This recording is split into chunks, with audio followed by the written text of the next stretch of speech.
Hi guys, welcome back to the channel. I've had this one for a bit. I didn't want to rush and make a video, but I also don't really need 20 minutes to cover it, so here's a quick take that took a while to get to. But before we get into that, don't forget to check this great discount for it. You can find the link in both the video description and the top comment below.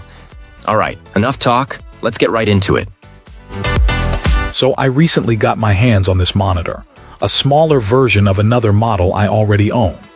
My initial expectation was that the main differences would be the size, the design, a lower refresh rate, it's 120Hz instead of 240Hz, and the inclusion of a remote, which the other one lacks.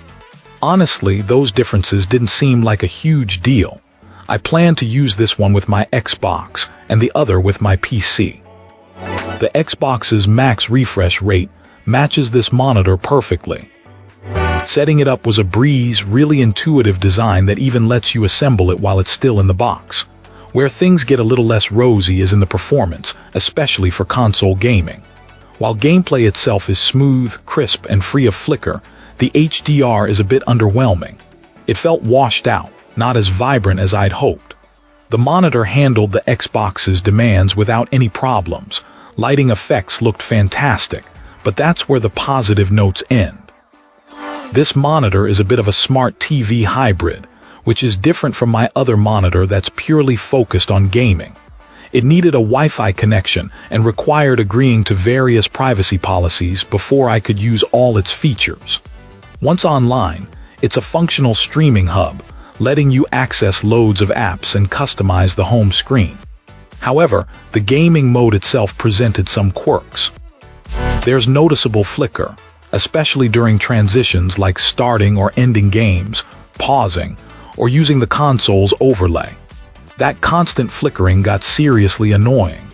Troubleshooting issues is also more difficult than on a PC. Something as simple as fixing a disabled HDR setting was a bigger headache than it should have been. There's also a pre-installed Xbox app which essentially mirrors the app on my phone. This is useful for cloud gaming, but it doesn't integrate properly with the console and feels redundant. Overall, this monitor feels much better suited to a PC setup.